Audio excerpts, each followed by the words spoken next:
Boa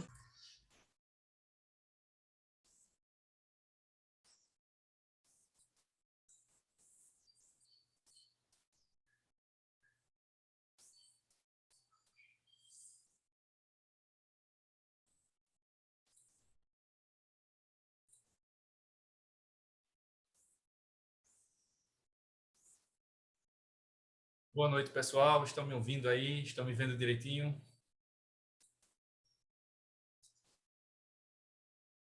Boa noite, Jackson, Silvia. Boa noite. Boa noite, Igor. Boa noite a todos e a todas.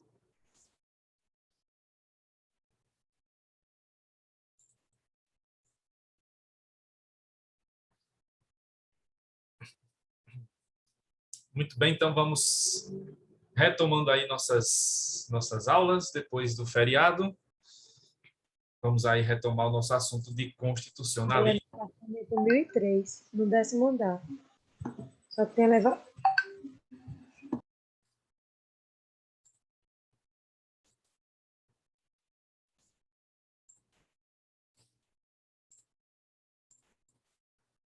Muito bem, então nós estamos aqui nas fases do constitucionalismo.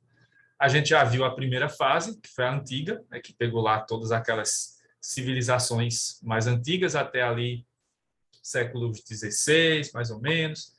E aqui a gente chegou à segunda fase, e na aula passada a gente viu essa primeira influência desse movimento aqui, que foi da Revolução Gloriosa, que ocorreu no Reino Unido. E aí nós vimos, então, o que ocorreu e as influências que existem até hoje no modelo inglês, no modelo britânico de constitucionalismo. Hoje a gente vai dar continuidade a esse assunto e a gente vai seguir aqui vendo esses temas sobre a independência das 13 colônias norte-americanas, Revolução Francesa. Eu vou falar um pouco sobre o Brasil republicano, que chegou aí, né, em que chegamos, o Brasil chega pela primeira vez a aparecer nessa linha do tempo que estamos fazendo aqui sobre as fases do constitucionalismo. E aí, então, a gente viu, né, sobre o Reino Unido, a Revolução Gloriosa é a influência aqui, o fato histórico relevante. O principal filósofo da época foi o John Locke, com a sua obra, os 2 tratados, o segundo tratado sobre o governo, lembrando que ele era, né, um dos incentivadores e um dos maiores ganhadores, né, de dinheiro aí com as companhias de escravos, a Royal African Company.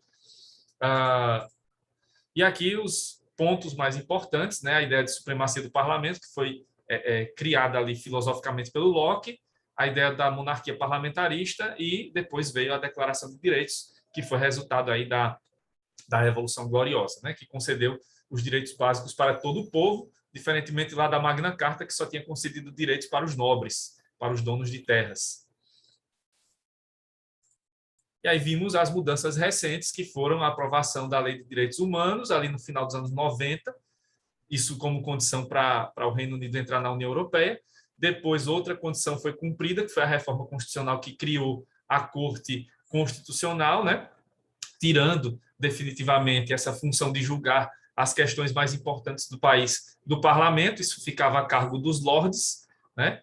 E aí passou a ter uma corte, né? Um tribunal supremo aqui, uma Suprema Corte.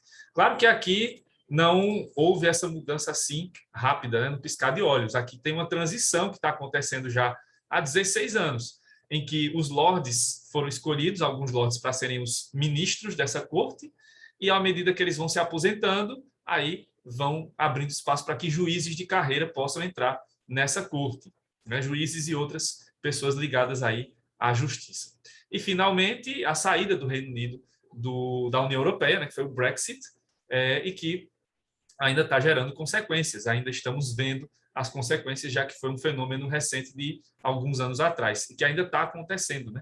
Ainda está passo a passo sendo feita aí essa retirada do Reino Unido e as consequências dessa retirada que ainda estamos vendo aí acontecer nos 4 reinos, né? Na Escócia, no País de Gales, na Irlanda do Norte e na Inglaterra. Então, aí a gente encerrou essa parte sobre o Reino Unido, e vamos dar continuidade aí às outras influências, e agora falando sobre os Estados Unidos. Nos Estados Unidos, o fato mais relevante aqui, né, o fato histórico mais relevante, vai ser a independência das 13 colônias. né? E aí, só lembrando, a origem do nome Estados Unidos da América vem justamente disso, né? Desse fato histórico. A independência dos Estados Unidos aconteceu de início separadamente. No início, tivemos ali 13 países, que foram essas 13 ex-colônias britânicas. Cada país foi ali sendo independente, se tornando independente de maneira, né, ali separada. Com o passar do tempo, eles foram vendo que não tinham como fazer frente ao Império Britânico sozinhos. E aí começaram a se unir. Primeiro numa confederação, para finalmente se unirem em uma federação. E foi aí que se formou os Estados Unidos. Por isso o nome Estados Unidos, né? Eram vários estados que se uniram e formaram um só, né? Diferentemente do que aconteceu no Brasil, que o Brasil sempre foi uma colônia só, que era dividida artificialmente, né? Sesmarias, capitanias, províncias e hoje estados. Mas sempre fomos um só, né? Uma só colônia. Enquanto lá nos Estados Unidos, não, eram 13 colônias diferentes. Então, ali, no final do século XVIII, né? Na segunda metade do século XVIII, vai acontecer esse processo de independência, que foi um processo que não foi nada pacífico, né? Foi fruto de guerras, de conflitos que levaram ali à independência desses países, que depois formaram os Estados Unidos. Então, o fato histórico relevante aqui é justamente esse processo da independência dos Estados Unidos, que vai formar esse país e que dali vai, né, colocar as bases para que o constitucionalismo surja nesse país. Do ponto de vista filosófico, as principais influências aqui vão ser de 3 filósofos. Locke, que já vimos lá em relação ao Reino Unido, e a influência do Locke aqui vai aparecer, né, porque os Estados Unidos eram colônias britânicas, então as ideias do Locke chegaram naturalmente aos Estados Unidos, principalmente depois da Revolução Gloriosa, e as ideias dos franceses Montesquieu e Jean-Jacques Rousseau, né, já que os franceses tiveram participação ativa aqui nesse processo de independência. A velha rivalidade, né, Inglaterra-França, e os franceses apoiaram os norte-americanos nesse processo de independência justamente para enfraquecer o Império Britânico. E aí eles se tornaram grandes aliados, como até bem pouco tempo eram, né? Hoje já não são tão aliados assim, mas historicamente Estados Unidos e França sempre foram países aliados. Então, os principais filósofos aqui são estrangeiros, não são norte-americanos, né? Foram então Locke, o britânico, e Montesquieu e Rousseau, que foram franceses, que eram franceses. Do Montesquieu vai sair a ideia da separação de poderes e do Jean-Jacques Rousseau a ideia da democracia representativa, do contrato social, etc., que eu falo melhor daqui a pouco quando a gente falar da França, que aí essas ideias vão aparecer mais claramente lá também, né? Mas, evidentemente, as ideias de Montesquieu e Rousseau chegaram ao continente americano, principalmente na América do Norte, e influenciaram no processo de independência e de construção dos Estados Unidos, das instituições norte-americanas que levaram ao surgimento do constitucionalismo moderno lá. Bom, daqui dos Estados Unidos, a gente tira como principais influências para a história, né, e para o constitucionalismo, a primeira Constituição escrita da história, né, a primeira Constituição moderna vai ser a Constituição dos Estados Unidos, e podemos falar primeira e única, porque até hoje só tem uma Constituição nos Estados Unidos, essa aí, né? E nesse texto original dessa Constituição havia lá a previsão de separação de poderes, organização do Estado, mas não havia os direitos fundamentais. Os principais direitos dos cidadãos não estavam no texto original dessa Constituição. Por quê? Quando houve a independência de cada colônia separadamente, o que aconteceu foi que cada colônia criou a sua declaração de direitos, nos moldes da declaração inglesa, lá da Revolução Gloriosa. Então, cada colônia dessas que se tornou independente criou a sua própria declaração de direitos. E isso representava, então, para eles, né, para cada ex-colônia dessas, os direitos básicos de cada cidadão. Mas aí, essas declarações diferentes, né, eram 12, só um estado, que foi Rhode Island, não fez a sua declaração. Então, havia 12 de 13 colônias que tinham ali suas declarações de direitos, quando se tornaram independentes. E o problema é que essas declarações tinham ali previsões de direitos diferentes. Então, quando as 13 colônias, ex-colônias, se uniram, né, e formaram os Estados Unidos, começaram a surgir problemas do tipo: o cidadão vai sair de um estado para o outro. E aí ele tinha direitos, alguns direitos naquele estado em que ele vivia, e não teria esses direitos em outro estado. Então, surgiu a necessidade de se unificar os direitos e de se ter uma determinação nacional, uma determinação para todos os cidadãos desse novo país dos Estados Unidos. E aí, então, surgiram, 4 anos depois, as 10 primeiras emendas a essa Constituição. Vieram logo 10 de uma vez. E essas 10 primeiras emendas representam justamente os direitos fundamentais, os direitos de liberdade que existem na Constituição norte-americana.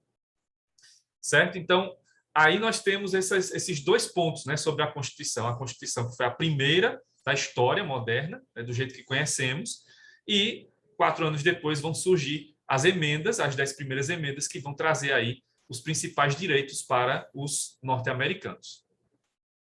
Além disso, temos aí como influências fundamentais, né, do modelo norte-americano para o constitucionalismo mundial, a adoção da separação de poderes, né, porque desde que os Estados Unidos se formaram como país, eles adotaram a separação em 3 poderes, o executivo com o presidente e o vice, né?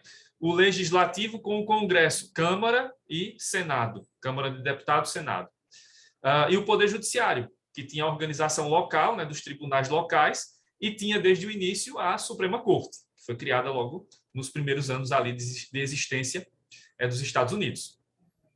O presidencialismo, né, que é o sistema de governo norte-americano de sempre, desde os primeiros anos de existência que os Estados Unidos já adotaram o presidencialismo, com pequenas variações. A maior variação foi realmente a possibilidade de reeleição consecutiva, né, só uma vez consecutiva, porque havia, no início do século XX, uma emenda que previa a reeleição, só que não havia limite para a reeleição, e aí o presidente Roosevelt, ali durante a Segunda Guerra, se aproveitou para se reeleger 2 vezes. Claro que isso, né, foi visto como algo temeroso, como algo problemático, e aí veio uma nova emenda para garantir que só haveria uma reeleição consecutiva, que é o que acontece hoje, né? Então, aí o atual presidente norte-americano, o Joe Biden, foi eleito agora, né, tem um mandato de 4 anos, e se ele quiser, ele pode concorrer à reeleição, e aí ele poderia, então, ter mais 4 anos e completar 8, como aconteceu, como tentou, né, fazer o Trump. O Trump foi o presidente agora, né, até o ano passado, tentou a reeleição e perdeu. Se ele tivesse vencido, seriam mais 4 anos, então 8, né, o total do mandato do presidente.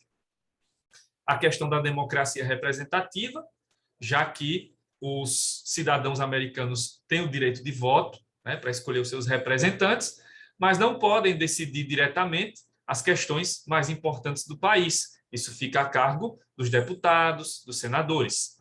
Então, aqui funciona a democracia representativa nos moldes que temos aí em todas as nações modernas, como é o caso do Brasil também. E aí, como eu falei, né, criação da Suprema Corte, então, são essas aí as principais influências no caso dos Estados Unidos. E essas influências, elas se espalharam pelo mundo, porque esse modelo norte-americano, ele acabou sendo o modelo padrão para as democracias ocidentais, como é o caso do Brasil. Então, o Brasil, historicamente, vai adotar o modelo, pelo menos da República, né, vai adotar o modelo da separação em 3 poderes, do presidencialismo, dessa democracia representativa, e temos a nossa Suprema Corte, que é o Supremo Tribunal Federal. E também adotamos uma Constituição escrita, uma que é a 7ª ou 8ª, de acordo com a contagem que fazemos, né? Então, a nossa Constituição de 88 e as outras anteriores, que foram sempre escritas. Então, essa formação, né, desse modelo institucional surge aí com os Estados Unidos, e daí se espalha para o mundo, para os outros países aqui da América, né, da América Latina, para a Europa e até para outros continentes que também adotam esse modelo, por influência dos Estados Unidos. Então, a independência deu certo, e deu tão certo que influenciou de maneira prática os outros países aí, mundo afora, né? E até hoje os Estados Unidos têm essa ideia de que tem que levar a democracia ao mundo, mas a democracia nos moldes que eles querem, e nem sempre são os moldes que o país que está sendo ali invadido quer, né? O povo daquele país quer. Tem esses problemas aí atuais, mas em relação à formação do constitucionalismo nos Estados Unidos, é o que temos aqui como informações mais relevantes. Lembrando que tanto no caso lá do Reino Unido, quanto no caso dos Estados Unidos aqui, essa organização de instituições, né, essas ideias que vêm aqui desses filósofos e essas influências todas que eu falei, elas são fundamentais para garantir, na perspectiva moderna agora, os ideais do constitucionalismo, que a gente nunca pode esquecer. De um lado, limitar poderes dos governantes. Do outro lado, garantir direitos básicos aos cidadãos. Então, tanto no Reino Unido quanto nos Estados Unidos, esses modelos têm garantido até hoje, em pleno século XXI, a manutenção da democracia, a manutenção desses ideais também do constitucionalismo, certo? Apesar de que os Estados Unidos sofreram um abalo na democracia na gestão Trump, mas agora parece que as coisas vão retomando a normalidade. Então, aí, o modelo norte-americano deve seguir assim por um bom tempo, a não ser que apareça outro pior do que o Trump para abalar de novo as estruturas da democracia norte-americana.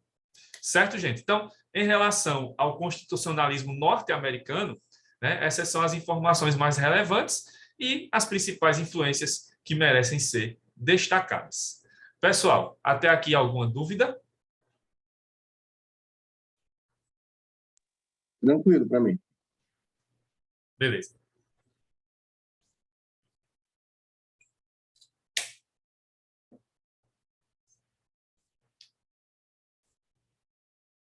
Ok. Então, a gente segue aqui para ver a terceira influência dessa fase moderna, que é a França, né, que vem aí da França, que vem da Revolução Francesa. Desses fatos todos, a Revolução Francesa é o mais conhecido. É o que a gente estuda lá desde o colégio e aprende os ideais e tudo mais. Mas a gente vai ver que, na prática, foi o movimento que deu errado, né? Porque lá no Reino Unido, a Revolução Gloriosa até hoje reflete no modelo de organização do país. Nos Estados Unidos, acabamos de ver a independência, todo esse processo, né? E todas essas influências até hoje estão ali presentes no modelo norte-americano de constitucionalismo.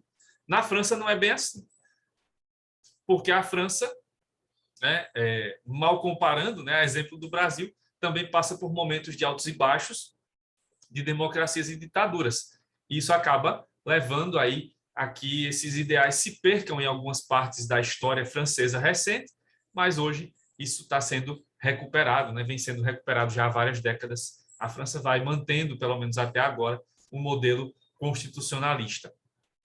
Então, a França, né, vai ter aqui como esse fato histórico relevante a Revolução Francesa, que aconteceu lá em 1789, né, uma revolução burguesa, e do ponto de vista filosófico, os principais filósofos franceses vão ser o Montesquieu, esse cidadão que está aí na foto e a obra ao lado, né, O Espírito das Leis, e o outro filósofo importante aqui, fundamental, foi o Jean-Jacques Rousseau, esse cidadão que está aí à esquerda na tela de vocês, com esse livro do Contrato Social, entre outros, né, mas citando os livros mais importantes para esse momento aqui. Então, no caso do Montesquieu, no Espírito das Leis, ele vai montando ali as estruturas daquilo que nós conhecemos hoje como o princípio da separação dos poderes.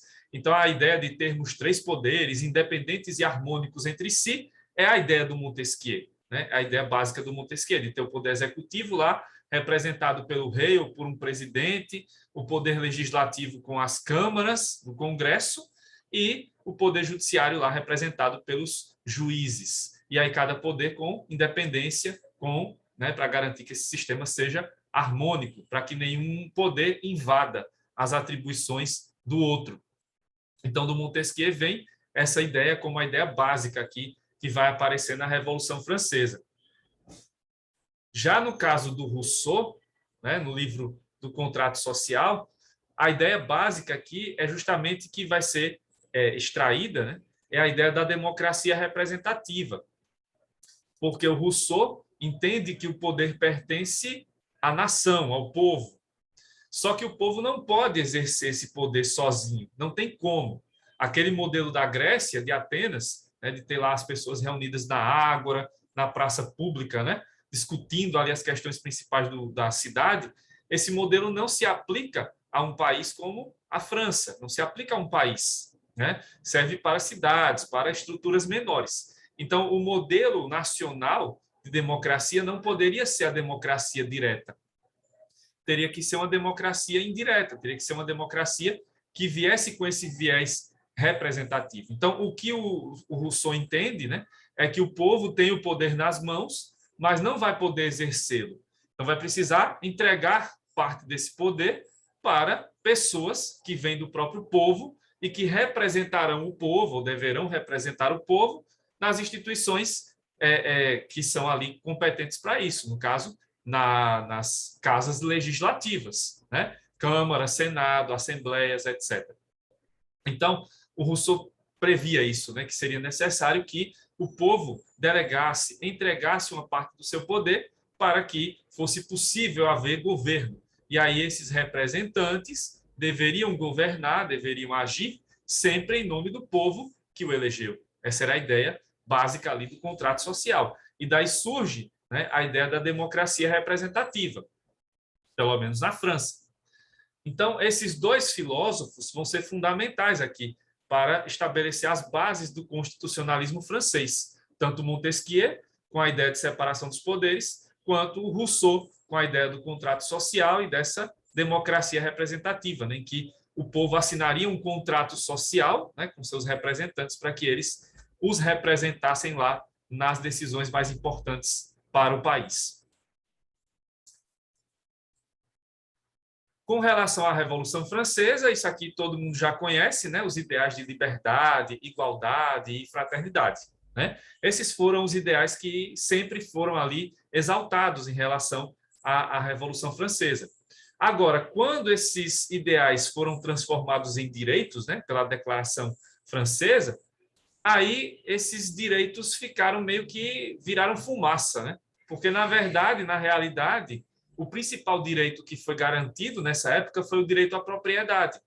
Então, liberdade não foi tão garantida quanto parecia ser, igualdade virou uma meta para o futuro e a fraternidade só como uma virtude cívica. Então, liberdades existiam, né, mas, a depender do momento histórico, foram reprimidas. Igualdade e fraternidade nem direito virou nessa época, e aí o direito, de fato, o mais importante era o direito à propriedade. Essa foi a base, né, da concessão de direitos na Revolução Francesa, a concessão da propriedade. E aí esses direitos, esses ideais, eles ficaram presentes nessa Declaração de Direitos, que é a chamada Declaração dos Direitos do Homem e do Cidadão, que foi produzida logo depois da Revolução. Então, na Declaração de Direitos do Homem e do Cidadão, como a gente vai ver mais à frente, se não comigo, com a outra professora no Constitucional 2, a França, né, os franceses, os revolucionários, já estavam pensando em algo mais amplo.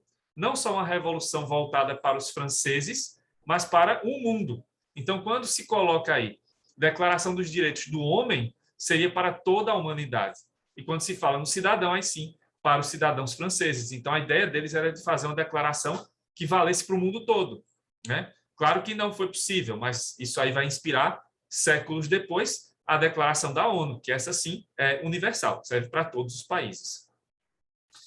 Como a Declaração de Direitos não bastava, porque era só declaração, não era ação, então, em 1791, 2 anos depois da Revolução, surge a Constituição Francesa, a primeira, porque tem várias, né? A Constituição Francesa é a primeira, essa aí, de 1791, né? Que teve ali a determinação desses direitos, nos moldes da Declaração. Porém, durou pouco tempo, né? Porque, como vocês devem lembrar, o Napoleão Bonaparte deu um golpe aí, né? Um golpe do 18 Brumário, e implantou uma monarquia absolutista. Então, não durou muito tempo essa revolução. Teve lá a disputa dos girondinos, jacobinos, a fase da guilhotina. Depois de toda essa bagunça, né? Aí vai aparecer o Napoleão, dá o golpe e aí assume o poder. E aí os ideais do constitucionalismo desaparecem por um tempo, voltam depois, quando a democracia for restabelecida no país. E aí, o que sobra aqui, né, é a questão do simbolismo da Revolução de 1789, porque até hoje a gente lembra da Revolução Francesa como talvez o fato mais importante da modernidade. Na teoria, realmente é, né? Porque temos aí os ideais, temos essas declarações e tudo mais. Mas, na prática, essa revolução não deu certo, porque, alguns anos depois, a França se viu, de novo, diante de um governo absolutista. Então, não durou muito tempo esse período revolucionário. Em pouco tempo, esses ideais foram derrubados. São lembrados, claro, hoje, mas houve, como eu disse, esses momentos de altos e baixos em que na França se oscilava entre democracias ou ditaduras. E aí, em relação especificamente ao poder judiciário, a França ela tem uma composição de judiciário diferente da nossa, né?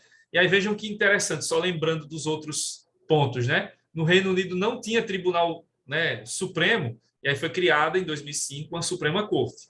Nos Estados Unidos sempre houve uma corte, a Suprema Corte norte-americana, né, a corte principal, uma corte principal.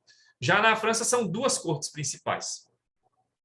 Temos então o Conselho de Estado e o Conselho Constitucional, são dois tribunais supremos. No caso do primeiro, né, o chamado Conselho de Estado, nós temos a chamada jurisdição administrativa. Já no outro, o Conselho Constitucional, nós temos a chamada jurisdição constitucional. Para nós brasileiros isso é meio estranho, porque a nossa justiça é uma só, né? Mas mal comparando, quando se fala em justiça administrativa, seria mais ou menos, né, mal comparando, porque não é assim. Mas aqui no Brasil a gente tem aquele modelo de, por exemplo, recursos administrativos. Você está dirigindo o carro, recebe uma multa. E aí, essa multa foi dada de maneira errada. Você não cometeu nenhuma infração, mas mesmo assim chegou a multa. Como é que você recorre? Bom, você pode recorrer à justiça ou pode ir até a JARE, né, a junta ali de resolução dessas questões, para os fins de multas do DETRAN, né, ou de outras instituições de governo que cuidam do trânsito, como é a CMTT aqui em Maceió. Então, a jurisdição administrativa seria esse órgão ali, né, responsável por tratar desses recursos administrativos e tal, questões mais relacionadas à administração pública. Já o Conselho Constitucional seria como se fosse ali o Supremo Tribunal Federal, a Suprema Corte Americana, que cuida das questões mais importantes em relação à Constituição. Então, eles julgam as questões mais relevantes sobre controle de constitucionalidade. É como se fosse realmente o Tribunal Constitucional francês. Mas, na verdade, então, são dois tribunais supremos, né, que têm a mesma natureza, o mesmo nível, então seriam duas Supremas Cortes, vamos dizer assim. Só que nos últimos anos, né, nas últimas décadas, o que tem havido na França é uma tendência de unificação das instâncias, para que o Conselho Constitucional seja efetivamente a Suprema Corte do país. Então, em algumas situações, já tem passado ali os processos do Conselho de Estado, que é a jurisdição administrativa, para o Conselho Constitucional, para julgar essas questões conforme a constitucionalidade das leis, né? Isso vai fazendo com que, aos poucos, o Conselho Constitucional passe a ser o órgão mais importante do país, no Poder Judiciário, por ser como se fosse a Suprema Corte do país, né? Então, a tendência é que o Conselho de Estado diminua um pouco sua força para que o Conselho Constitucional possa assumir esse protagonismo, né, para ser o único órgão supremo que trate das questões constitucionais, certo? Então, essas são aí as principais influências trazidas pela França, influências mais antigas ou mais modernas, como esse caso aí que eu falei do Conselho de Estado, Conselho Constitucional, que existem até hoje, né? E aí, para haver alguma mudança, tem que ter lá, como no Brasil, a possibilidade de emendas à Constituição e tudo mais, né? Então, essas são aí as principais influências deixadas pelos franceses em relação ao constitucionalismo moderno. Certo, pessoal? Alguma dúvida?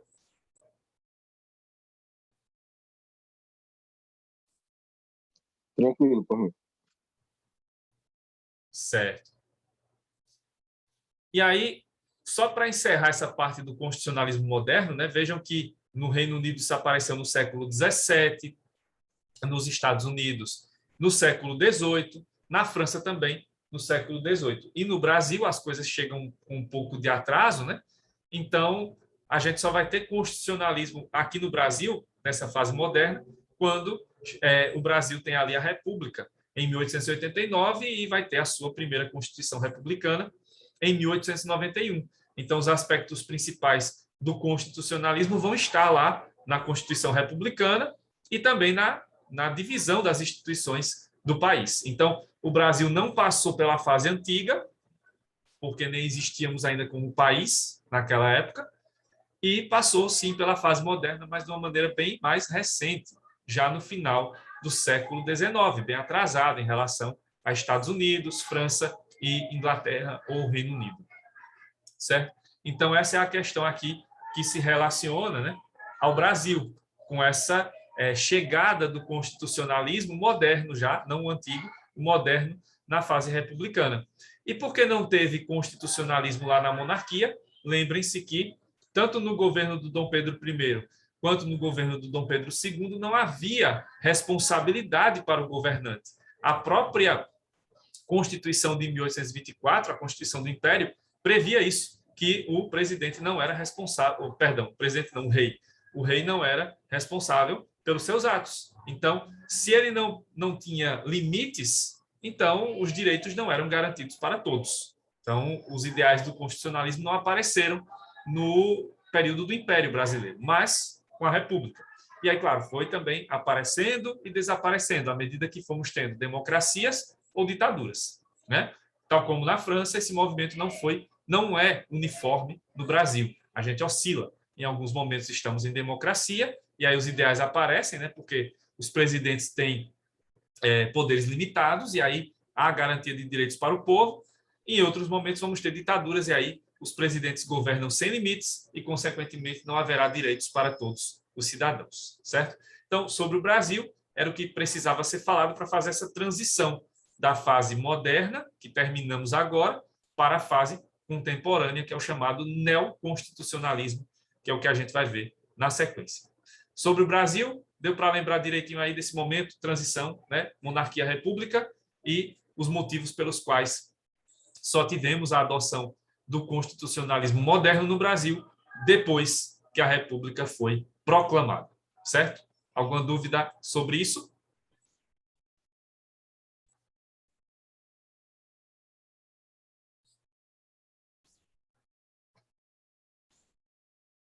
Ok. E aí, então, a gente chega para a terceira fase do constitucionalismo, que é o chamado neoconstitucionalismo, ou simplesmente a fase contemporânea, é o chamado constitucionalismo contemporâneo. Observem que nessas passagens de fase a gente tem também formas diferentes de ver o constitucionalismo. Lá na fase antiga, o constitucionalismo era a exceção à regra. A regra era do modelo de Estado antigo. Já na fase moderna, o constitucionalismo passa a ser a regra. Cada país que vai passando por seu processo de independência ou revolução vai adotando o modelo constitucionalista. E, aos poucos, então, o constitucionalismo passa a ser amplo, garantido em vários países. Já nessa terceira fase, a ideia é ampliar ainda mais esse alcance dos ideais do constitucionalismo. E aí, essa terceira fase ela vai surgir após a Segunda Guerra Mundial para transformar o constitucionalismo em um movimento global. Então, o esforço nessa terceira fase é para que o constitucionalismo e os seus ideais cheguem a todas as partes do mundo, a todos os países do mundo. Para isso, vai ser necessário criar um órgão responsável por isso, um órgão responsável por manter a paz, evitar a guerra e garantir o contato, né, o diálogo entre os países, que é a Organização das Nações Unidas. E aí eu trago para vocês já aqui, né, trago vocês para a linha do tempo. Está aqui criação da ONU, julgamento de Nuremberg, a Declaração Universal dos Direitos Humanos e está aqui de novo o Brasil já com a Constituição atual de 88. Então, na nossa linha do tempo aqui do neoconstitucionalismo, nós temos uma fase bem recente, né, porque tudo começa ali com o fim da Segunda Guerra Mundial, 1945, e segue adiante pelas décadas seguintes. Então, esses são aí fatores, né, fundamentais. A criação da ONU, a Organização das Nações Unidas, o julgamento de Nuremberg, que vai acontecer entre 45 e 46, na Alemanha, a Declaração Universal dos Direitos Humanos, que vai aparecer em 48, e falo no final do Brasil sobre a nossa Constituição, e uma discussão que ainda existe se estamos ou não nessa fase neoconstitucionalista. Os ânimos têm se acalmado nos últimos anos, né, e há uma tendência cada vez maior de que a gente aceite que estamos já passando realmente pelo neoconstitucionalismo. Até porque tem ministros no Supremo que julgam essas questões e são neoconstitucionalistas, como, por exemplo, o Luiz Roberto Barroso, que foi um dos criadores do modelo aqui no Brasil.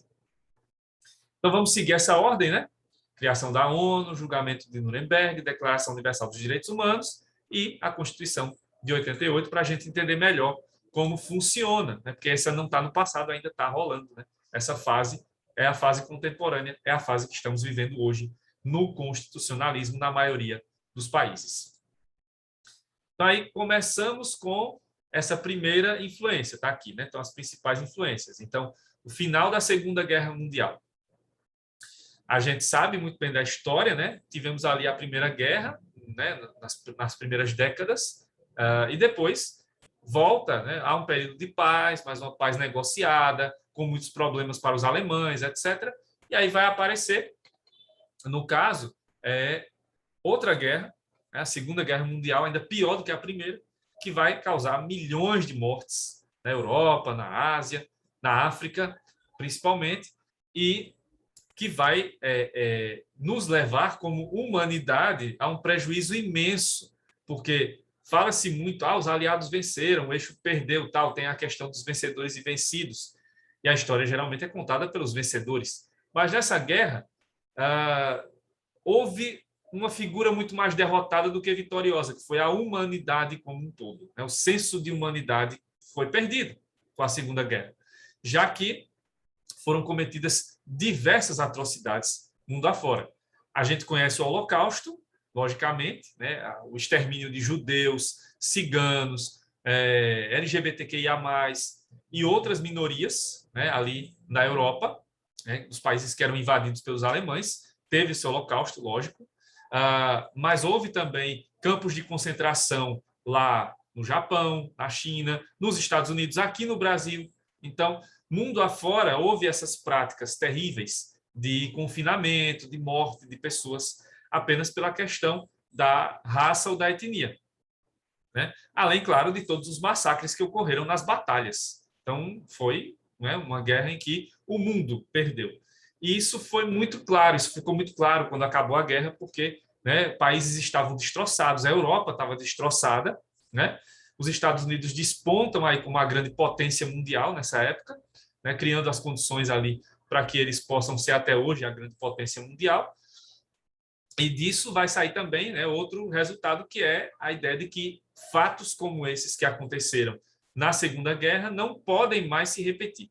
Então, a ideia era essa, né, de não permitir que se repetissem aquelas mesmas atrocidades em outras guerras, de que não houvesse outra guerra mundial, de que essa fosse a última guerra mundial. Em relação à Guerra Mundial, até que cumpriu-se mesmo, né? Nunca mais houve outra guerra mundial.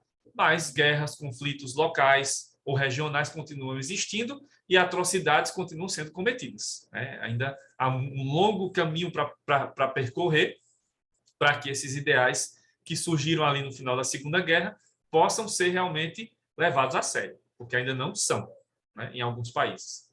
E aí, para que esses ideais pudessem ser levados adiante, foi necessário criar um órgão, né, um organismo internacional, que é a ONU, a Organização das Nações Unidas, que tem lá a sua sede principal em Nova York. Então, a ONU vai ser esse órgão responsável por garantir a paz, evitar a guerra, né, uma guerra mundial, e por dar assistência aos países com suas várias organizações e agências. Então, a ONU foi criada ali em 1945, já no finalzinho da Segunda Guerra. Usou-se como modelo a Liga das Nações, né, que foi um modelo que funcionou bem ou mal entre a Primeira e a Segunda Guerra, mas aí com o surgimento da Segunda Guerra acaba a Liga das Nações e aí vai surgir a ONU, que é um organismo muito mais, que vai exigir muito mais dos países que fazem parte dele, né? Não é um clube de países, mas é um organismo com condições obrigatórias de cumprimento. Pessoal, falta menos de um minuto aqui para acabar a primeira parte da aula, então, quando eu voltar, eu já volto falando, continuo falando da ONU, né, e das outras questões aqui sobre o neoconstitucionalismo. Volto já, me aguardem aí.